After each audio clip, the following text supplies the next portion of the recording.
RCF. Talent d'ici, un rendez-vous proposé par Frédéric Brault. Talent d'ici accueille aujourd'hui deux spécialistes de l'image et on va avoir une discussion assez sérieuse autour d'une spécialité qu'on appelle vidéaste. Tout à fait. Bonjour Thomas Souchard. Bonjour. Vous êtes venu accompagné par un autre créateur, documentariste, compositeur, Sébastien Maille. Bonjour. Bonjour. Comment allez-vous ? Très bien, merci de cette invitation. Le plaisir est partagé. Donc aujourd'hui, le thème de l'émission tourne autour de la création artistique, vous l'avez compris, mais aussi de l'image. Et aujourd'hui, on sait, Thomas Souchard, que l'image fait partie des grands enjeux avec l'intelligence artificielle. Comment vous vivez votre métier et qu'est-ce que vous produisez comme type d'image ? Alors, pour répondre à la première question, mon type d'image que je produis, c'est généralement des clips vidéo, musicaux. On est sur des formats courts ? Alors, récemment, j'ai plus fait des formats longs que des formats courts. Mais oui, généralement, c'est dans les 3 minutes jusqu'à 6. 3 à 6 minutes, oui. Ce qui correspond à un format standard que les diffuseurs acceptent. Vous êtes calé sur cette durée pour quelle raison, en fait ? Par rapport à la musique de l'artiste. D'accord. Si l'artiste fait une composition musicale de 10 minutes, je ferai un clip de 10 minutes. Sinon, s'il fait 2 minutes, je ferai un format 2 minutes. Alors, on va se tourner vers un compositeur. Oui. Sébastien Maille, vous êtes compositeur de musique numérique, notamment. Oui. Vous vous définissez en tant qu'auteur, compositeur, interprète. Et quand vous concevez un morceau, vous vous fixez quelles limites en termes de temps ? En fait, tout dépend du projet. Parce que si c'est sur de la musique à l'image, je rejoins Thomas, musique à l'image, par exemple, si c'est un film, il faut faire une multitude de titres qui vont accompagner les images pour aider le vidéaste ou le monteur à trouver les titres qui collent aux images. Donc une bande-son ? Une bande-son. Si c'est uniquement pour un clip d'un format radio ou un single, là, je vais être plus sur du format court à 4 minutes 30. Voilà. Et après, si c'est un spot publicitaire, ça peut être 30 secondes. Il faut que ça soit percutant. J'ai fait un générique, par exemple, pour le documentaire qu'on a évoqué justement ensemble dans l'émission précédente avec Et un jour une femme. Et le générique dure 57 secondes. Donc en fait, la musique colle aux 57 secondes. Donc, d'accord, la musique en fait, c'est comme les images, c'est une illustration qui doit coller au plus près de ce que vous voulez exprimer. Oui, et puis sachant qu'en plus le format de la vidéo évolue au fur et à mesure du temps. Par exemple, aujourd'hui, maintenant avec les Reels et les Shorts, par exemple sur YouTube, ça dure que 30 secondes, donc on s'adapte aussi au format. Ce qui veut dire qu'il faut être percutant parce que le public est moins attentif. Exactement, maintenant il faut concentrer sur les quelques secondes de vidéo pour appâter la personne, sinon si c'est... En fait, sur YouTube, par exemple, les formats sont plus longs parce que les gens prennent plus le temps de regarder les images. Oui, parce qu'ils viennent sur YouTube pour justement un contenu en images. Exactement. Voilà. Alors que sur les formats plus courts comme TikTok ou Instagram, c'est des formats très courts, donc il faut être très précis dès le début. Il faut capter la personne dès les premières secondes. Alors justement, puisqu'il est question de capter l'attention de nos auditeurs et nos auditrices, moi je vous propose de faire une écoute. Event in the Sky.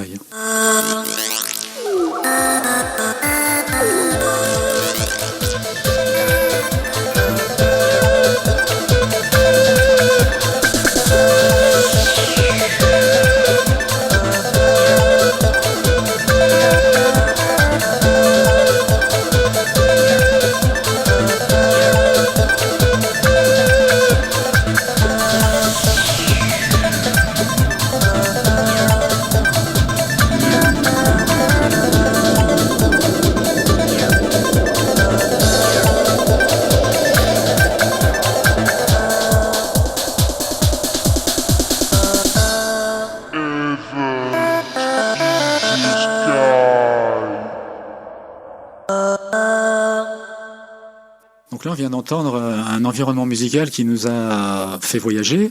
Justement, on va lever une ambiguïté tout de suite. Sébastien Maille et Thomas Souchard, vous avez un lien de parenté. Voilà, c'est mon frère, mon petit frère. Et Thomas, donc le jour où j'ai enregistré en septembre 2001 le titre, Thomas avait 11 ans. C'est Et donc, une année particulière. Particulière, parce qu'en fait, j'ai été frappé. C'est un titre qui date du 14 septembre. Et le 11 septembre 2001, il y a eu les attentats qu'on a connus du World Trade Center. Donc, 3 jours après les attentats, ça m'a inspiré ce titre. Et j'avais envie de mettre un événement dans le ciel, en fait, que j'avais vu. Et ce Event in the Sky, c'est le titre qu'on vient d'entendre. J'ai demandé à Thomas de me dire en anglais la phrase. Que vous allez ensuite travailler. Je l'ai samplé et travaillé sur mon synthétiseur avec 2 octaves en dessous.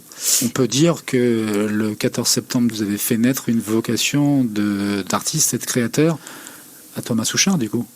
Ben oui, du moins je l'ai impliqué. C'est mon premier rôle en tant que voix. Je l'ai impliqué dans ce projet-là, sachant qu'après l'album, moi c'est un album qui s'appelait La Machine électronique, voilà, où j'ai utilisé beaucoup de voix de samples.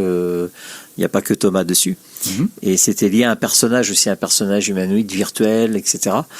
Et ce qui est rigolo, c'est 24 ans après de demander à mon frère, puisque aujourd'hui c'est son travail, son métier, de réaliser mon clip, un clip que j'aurais pu faire peut-être autrefois avec les moyens du bord, mais aujourd'hui on a la technique, les outils numériques pour créer des effets spéciaux. Alors justement, je me tourne vers Thomas Souchard. Thomas, lorsqu'on crée aujourd'hui comme un vidéaste, on utilise quels moyens numériques? Eh bien, on peut utiliser de la 3D. On peut parler technique, bien sûr, pas de problème. Dans le clip, de toute façon, je vais utiliser de la 3D pour tout ce qui est vaisseau, effets spéciaux, explosions, etc. Et je voulais pas justement que ça fasse trop 3D sur certains points, donc du coup, j'ai acheté des masques. Parce qu'il y aura 2 personnages dedans qui seront importants, qui poursuivront Sébastien justement dans le clip. On peut les citer, ces 2 personnages?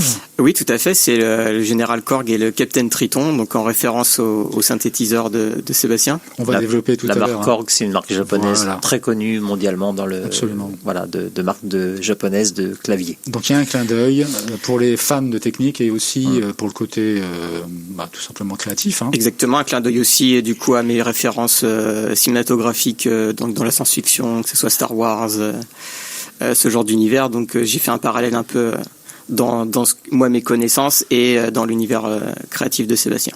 Donc ça veut dire qu'on peut lier donc à 20 ans de distance ses souvenirs d'enfant, de création avec son frère. Tout à fait. Et puis ce projet, il a continué à infuser et puis aujourd'hui, il donne lieu à voilà, il va puis en plus il est en pleine création en ce moment. Donc le clip sort cette année en plus. Donc ce projet prendra forme au printemps 2026 et on pourra le retrouver sur YouTube. Je vous laisse citer le nom de la création. Vas-y, je t'en prie. Le titre, c'est Earth Intruder. Voilà, donc je précise que Thomas a renvoyé la balle à Sébastien tout à fait. Pour essayer de le faire chuter, mais ça n'a pas marché. On peut le dire en français, un être sur Terre. C'est ça, puisque la création, elle permet justement ces voyages interstellaires. Ça sera un clip de 6 minutes à peu près.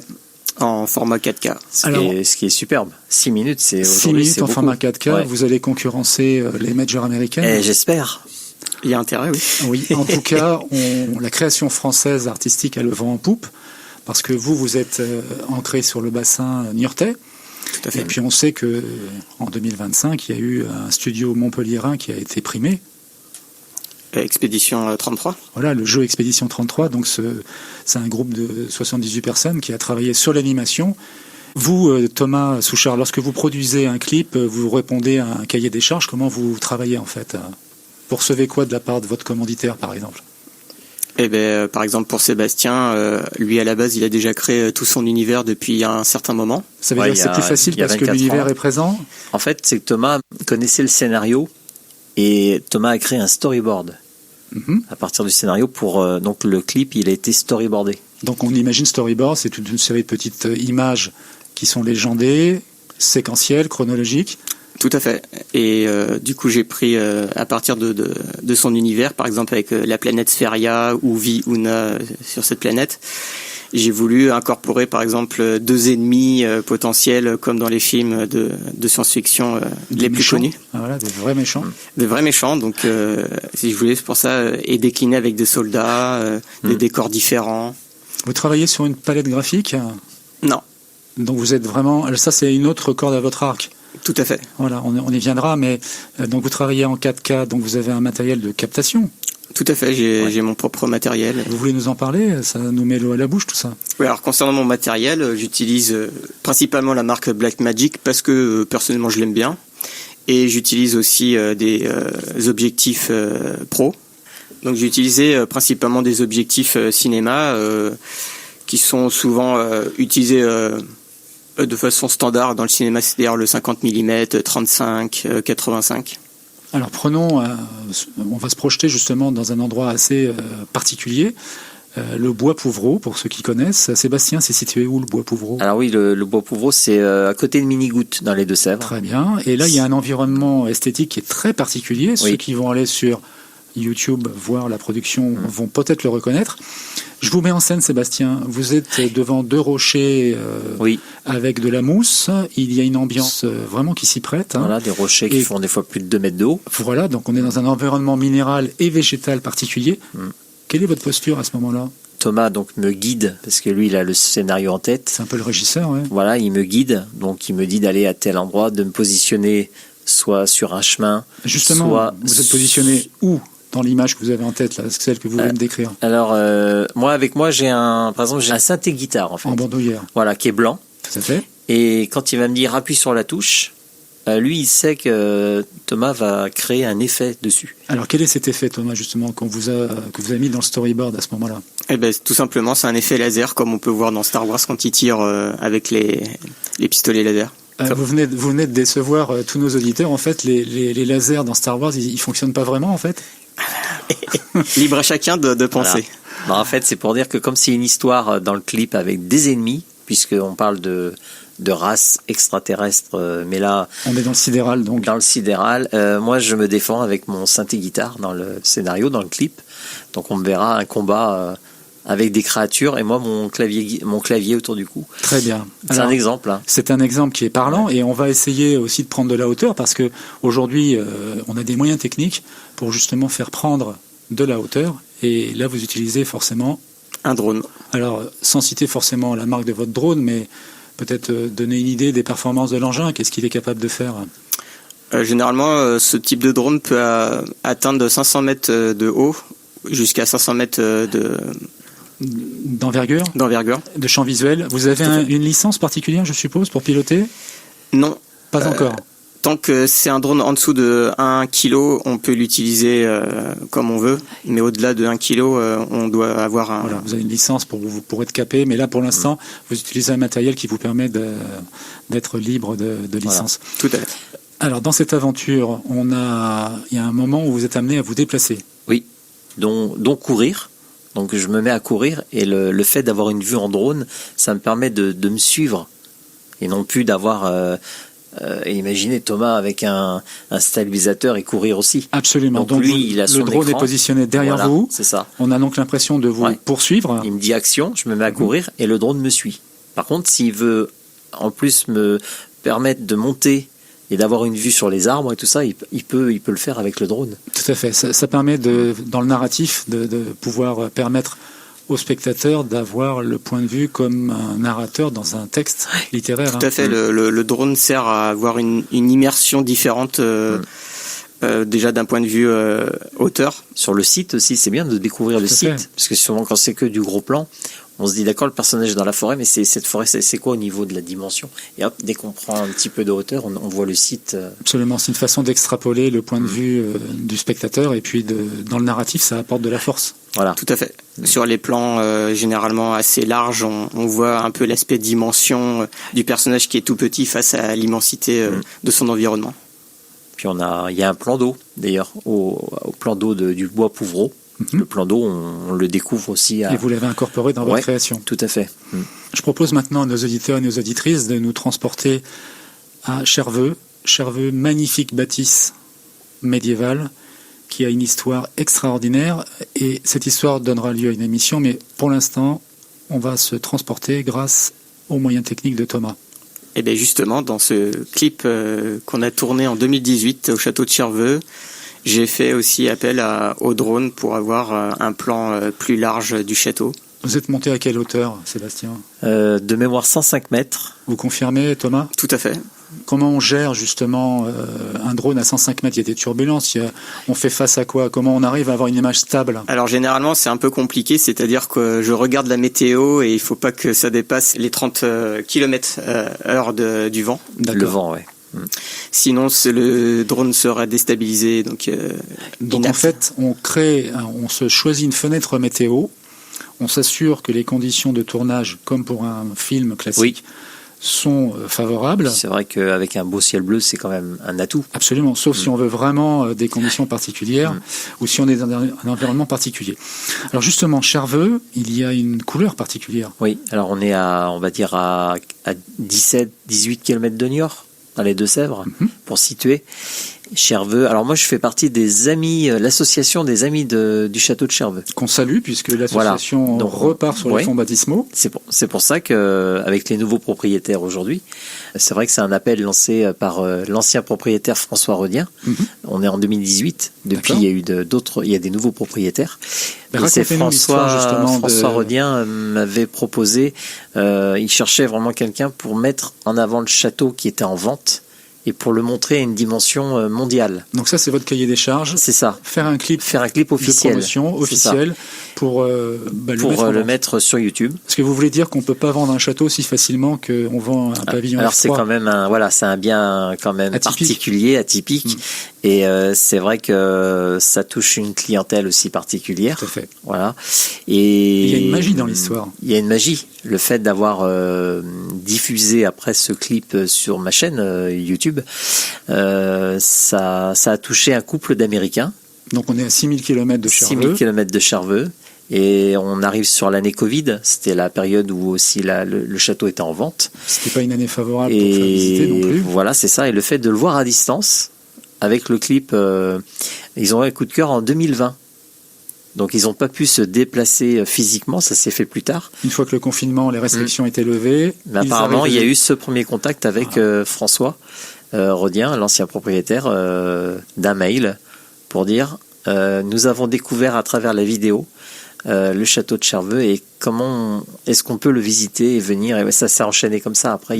C'était un coup de cœur en fait. Vous êtes fier de vous, Thomas, du résultat? Bien sûr. Parce que là, il faut le dire quand même. Mais je ne pensais pas qu'en tournant en 2018, ça allait faire cette vente des années plus tard. Donc là, on bénit la création numérique et les réseaux sociaux parce que c'est le bon côté justement de ces médias.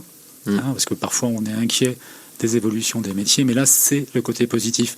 Je reviens sur ce clip qui est disponible sur votre chaîne YouTube. Oui. On va en profiter pour donner une petite tonalité musicale, puisqu'on va écouter maintenant.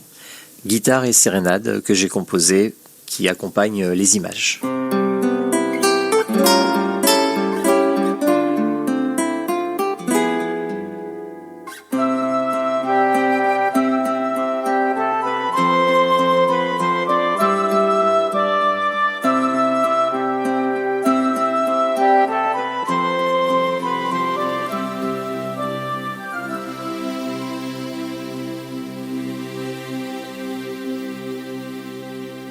Tout juste sorti de l'ambiance médiévale au clavier, donc merci Sébastien, c'est votre création, c'est EO Productions et votre travail de compositeur.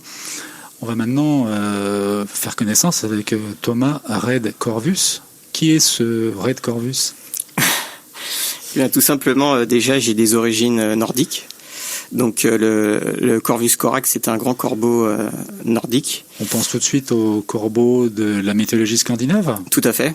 Les corbeaux royaux de Stonehenge? Tout à fait. On rappelle quand même que le corbeau, c'est un animal à emblème. Oui, et j'adore déjà les corbeaux, et comme je suis roux, du coup, j'ai fait Red Corvus. Alors, vous faites bien de le préciser, parce qu'à la radio, on ne voit pas forcément la couleur des cheveux, mais donc on a fait le lien Red Corvus. Et justement, Thomas Red Corvus, c'est une autre palette de votre talent. Qu'est-ce que vous pouvez proposer? Eh bien, pour tous les artistes, que ce soit musicaux ou d'entreprise, je peux proposer mes services. Donc on lance un appel, 2026, création artistique. Tout à fait, je peux être là pour réaliser des créations d'entreprise musicales. Et donc on peut aussi me retrouver et me contacter sur mes réseaux sociaux, dont Instagram qui est Thomas Souchard Red Corvus. Thomas Redcorvus, c'est votre nom de créateur. Quel type de création vous pouvez proposer ? Ça peut être large. Je peux créer des clips un peu en animation 3D, des clips plus standards, des clips plus fantasy. Ça dépend aussi de la clientèle que j'ai devant moi. Donc votre clientèle peut être composée d'entreprises, Tout à fait. d'artistes, de créateurs. C'est ça, et je vois généralement avec la personne en elle-même, elle me propose soit des idées ou des concepts. Moi, après, je le reprends et après, je le refais à ma façon, avec mon expérience, des choses comme ça. Donc, je propose généralement aux gens un storyboard. C'est un aller-retour entre vos différentes propositions. Il y a un premier jet, après vous discutez. Exactement. Après, ça dépend. En fait, il y a deux types de clients. Il y a des clients qui ont un projet et qui savent où ils veulent à peu près au niveau. Une idée très précise, oui. Tout à fait. Et il y en a qui n'ont aucune idée. Donc, c'est à moi de proposer un peu suivant par exemple, si c'est un clip musical, je fais référence du coup à la musique ou à l'ambiance. Je propose après les images suivant l'ambiance générale. Est-ce qu'on peut citer une production qu'on pourrait retrouver sur votre chaîne Instagram ? Oui, j'ai fait l'année dernière Lunam Valles qui s'appelle Full Moon, le clip. Je l'ai vu ce matin, là. C'est une très belle production. Hein. Merci. C'est un œil neuf. Hein. Moi, je suis pas forcément dans la partie. Là, c'était plus un clip, par exemple, ésotérique. Donc, on est parti sur vraiment un aspect avec la nature, le féminin, sacré, les choses comme ça. Il n'était pas question de soleil et de météo, là, cette fois-ci. Enfin, il fallait une météo particulière. Il fallait une belle météo. Justement, vous avez, on va dire, habillé les images ou c'est vraiment quelque chose qui a été capté en situation ? Ça a vraiment été capté en situation. Donc, par exemple, pour ce tournage, j'avais pris une semaine où j'étais parti à Montpellier. Parce qu'il y a ce qu'on appelle les canyons du diable. Donc, c'est des espèces de montagnes très rouges qui changent de couleur toute la journée au fur et à mesure du temps avec le soleil. C'est un décor extraordinaire. C'était magnifique. Donc Thomas, vous avez produit un clip pour un groupe, on va les citer. Tout à fait, qui s'appelle Lemon Street. C'est un groupe qui est ancré, basé où ? Sur Niort. Donc on est vraiment local. Tout à fait, donc c'est ma dernière production qui est sortie en décembre 2025. Et il est disponible immédiatement sur YouTube en cliquant Lemon Street, comme elle te va bien à cette robe. Comme elle te va bien à cette robe. Donc Thomas et Sébastien, qu'est-ce qu'on peut vous souhaiter pour 2026 ? De belles nouvelles créations, musicales ou audiovisuelles. Plein de projets. Ouais. Il n'en manque pas des projets. Et vous Thomas, qu'est-ce qu'on peut vous souhaiter ? Toujours de la créativité, c'est ce qui me le plaît le plus, toujours créer. Et on a un beau signal, puisque en 2025, le studio de Montpellier a été primé et est passé devant tous les studios implantés avec un budget 10 fois inférieur. Donc ça, c'est un très bon signe. Il y a de la place pour la créativité. Thomas Souchard, Sébastien Maille, je vous souhaite une belle année 2026 et plein de projets. Merci beaucoup. Et on se dit à bientôt pour de nouvelles aventures. À bientôt. À bientôt.